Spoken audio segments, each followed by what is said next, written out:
Assalamualaikum warahmatullahi wabarakatuh. Anak-anak yang soleh dan soleha, apa kabar semuanya? Jumpa lagi dengan saya, Bapak Andi Darmadi, Guru Bahasa Indonesia SMA Islam Adi Medan. Nah anak-anak, kita kali ini akan belajar Bahasa Indonesia yang tentu saja sangat mudah. Kenapa? Karena Bahasa Indonesia itu adalah bahasa negeri. Assalamualaikum warahmatullahi wabarakatuh. Anak-anak yang soleh dan soleha, siswa-siswi kami di SMA Islam Adi Medan, apa kabar semuanya? Semoga senantiasa diberikan kesehatan oleh Allah Subhanahu wa taala, keluangan waktu, kesehatan, sehingga kita tetap bisa melaksanakan pembelajaran ini meskipun dari rumah ya nak ya. Dan tetap dijaga kesehatannya, semangatnya untuk mengikuti pembelajaran ini sampai selesai dan bisa menjawab post testnya nanti.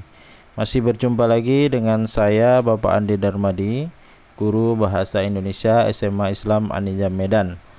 Nah anak-anak yang soleh dan soleha kelas 12 MIA maupun IIS, kita lanjutkan kembali materi pengayaan kita yang kedua. Kemarin pasti masih ingat ya, kita sudah membahas tentang berita yang pertama ya, tentang teks berita bagian yang pertama. Ini teks berita bagian yang kedua. Kali ini masih pengayaan juga, berhubung bab yang kita pelajari sudah selesai dan kita masih ada lebih waktu ya, sisa waktu. Insya Allah ini adalah pertemuan terakhir juga, pengayaan yang terakhir ya. Jadi kita cari materi pengayaan yang dekat dengan materi kita, yaitu teks editorial. Maka editorial itu adalah bagian dari berita, maka kita ambillah teks berita ini sebagai materi pengayaan. Baik, ciri-ciri teks berita ini kita ulang sebentar ya nak ya. Itu bersifat faktual ya, sesuai dengan harus ada faktanya ya kan. Kemudian aktual ya, aktual beritanya, dan terbaru tentunya ya. Dia kalau beritanya sudah usang, apalagi sekarang ini era informasi, maka keaktualan itu sangat penting ya nak ya. Kemudian kalau bisa yang menarik dan unik ya yang diberitakan, tidak hanya hal-hal yang biasa saja, peristiwa-peristiwa yang unik dan menarik. Kemudian memiliki pengaruh yang luas di masyarakat ya, untuk publik. Kemudian terdapat waktu dan tempat kronologi kejadian, itu sudah tentu. Kemudian objektif ya, objektif ini maksudnya bersifat umum, dapat diterima oleh semua kalangan, anti mainstream ya. Makanya sekarang itu banyak media-media mainstream gitu ya, bahkan ada TV-TV yang swasta nasional itu dicap juga mainstream, mengarah kepada satu golongan ataupun kelompok tertentu. Itu sebenarnya tidak boleh ya, apalagi kalau sebuah TV berita ataupun surat kabar berita, harian berita, itu sebenarnya harus sifatnya itu harus objektif. Kemudian menggunakan bahasa baku sederhana dan komunikatif.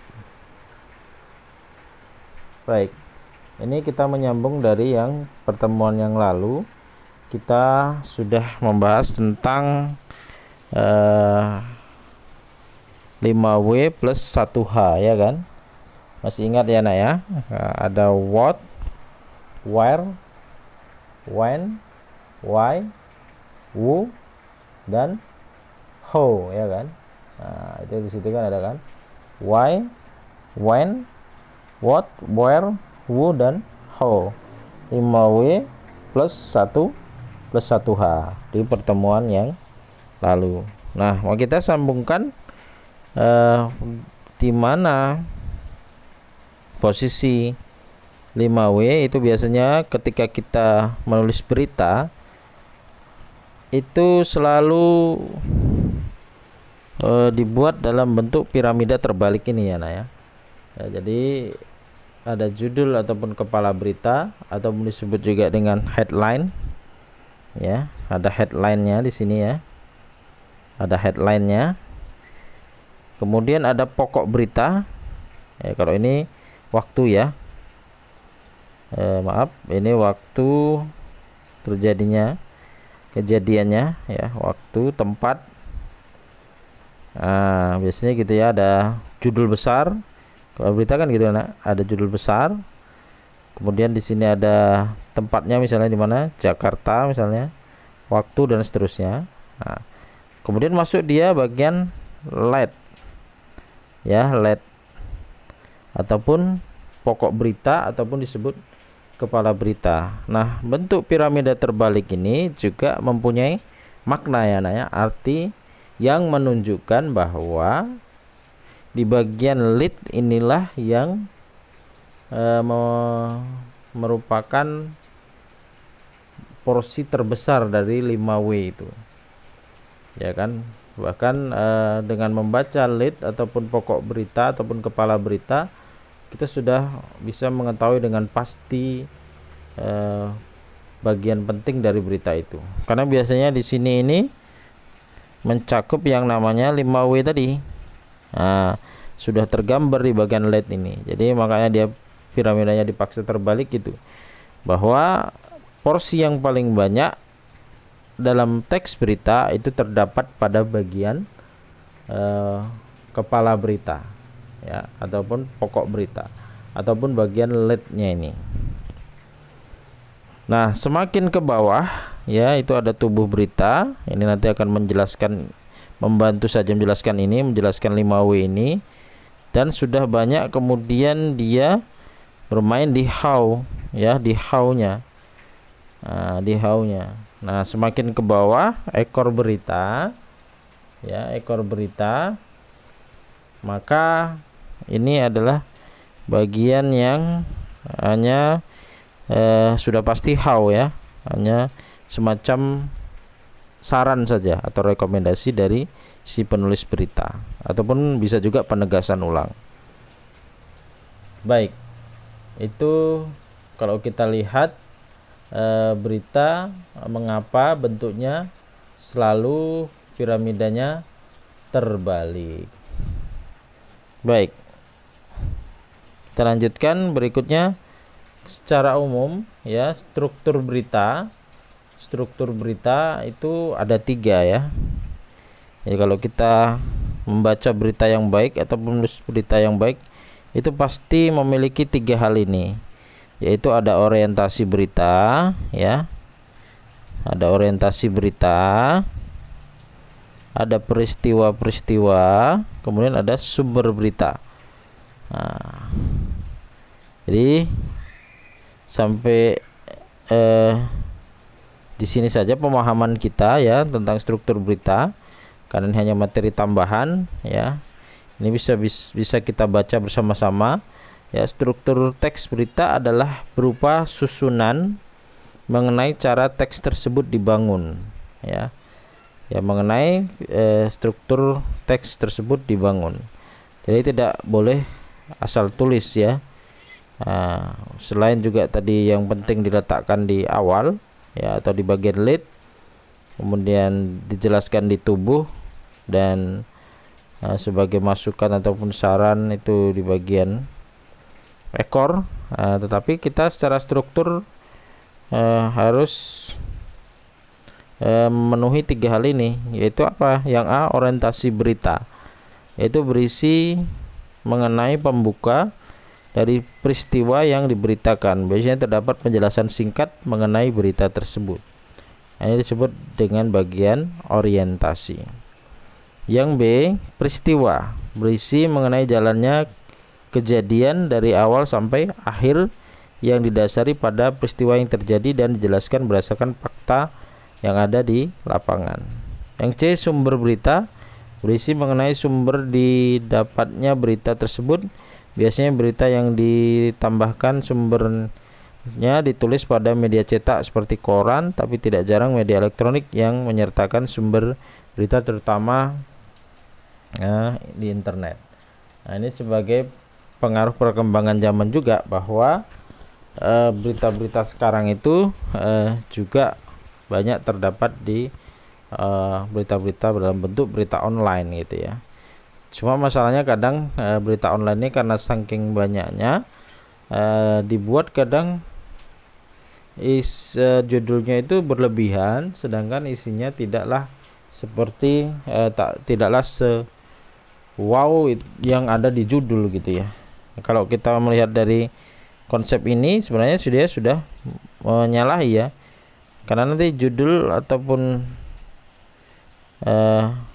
headline itu harus menggambarkan dari leadnya, harus menggambarkan dari tubuhnya juga dan seterusnya. Ini kalau kaidah penulisan berita yang benar. Nah, yang jadi masalahnya kan kalau online ini kan berkaitan juga dengan iklan ya, yang itu berjalan secara online juga, yang menjadi pemasukan si penulis berita gitu ya. Kadang tidak memperhatikan piramida ini ya, struktur berita ini kadang, sehingga apa, kadang tidak sesuai itu yang saya katakan tadi antara judul dan isi. Nah, ini jadi masalah. Nah, kalau kita baca koran-koran yang nasional ataupun kalaupun lokal seperti Waspada dan Analisa, tentu ini bisa dijadikan patokan gitu ya, dipertanggungjawabkan keabsahannya dan secara struktur juga benar gitu ya. Dan memang seperti itu seharusnya sebuah berita gitu ya. Tapi fenomena-fenomena yang terjadi belakangan ini kadang itu mengganggu juga ya, mengganggu dalam hal kita dalam memahami berita kok. Jadinya tak sesuai sehingga ada kemalasan juga ketika kita membaca berita. Nah, nanti ketika Anda menulis berita, upayakanlah sesuai dengan yang ada dalam struktur ini, dan dari piramida terbalik ini sudah kelihatan ya bahwa tempatkanlah 5W itu di bagian pokok berita atau leadnya, ya kan?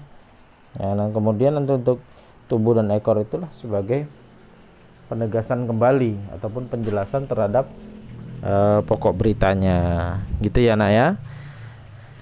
Baik, ini materi tambahan kita yang kedua tentang teks berita. Mudah-mudahan Anda bisa memahami dengan sebaik-baiknya. Dan nanti kalau ada yang kurang jelas, silahkan kita bisa berdiskusi melalui grup WA yang sudah ada. Kalau tidak ada yang ditanyakan, maka tentu saja kita sudah bisa berlanjut pada post testnya ya nak ya. Mudah-mudahan nilai post testnya bisa dijawab dan nilainya juga bagus. Oke anak-anak, ini adalah sekaligus pelajaran terakhir kita ya. Siaplah untuk ujian, jangan lasak ya, tetap jaga kesehatan dan jaga semangat ya, tetap semangat. Mudah-mudahan di semester genap nanti tahun depan ya, tahun ajaran bukan tahun ajaran ya, pokoknya tahun depan ya, di semester genap kita sudah belajar seperti sedia kala ya. SMA Islam An-Nizam, unggul, cerdas, Islami. Assalamualaikum warahmatullahi wabarakatuh. Alhamdulillah anak-anak, demikian pembelajaran kita pada hari ini. Sampai ketemu lagi pada video pembelajaran yang berikutnya. Jangan lupa like, comment, and share. SMA Islam An-Nizam, unggul, cerdas, Islami. Assalamualaikum warahmatullahi wabarakatuh.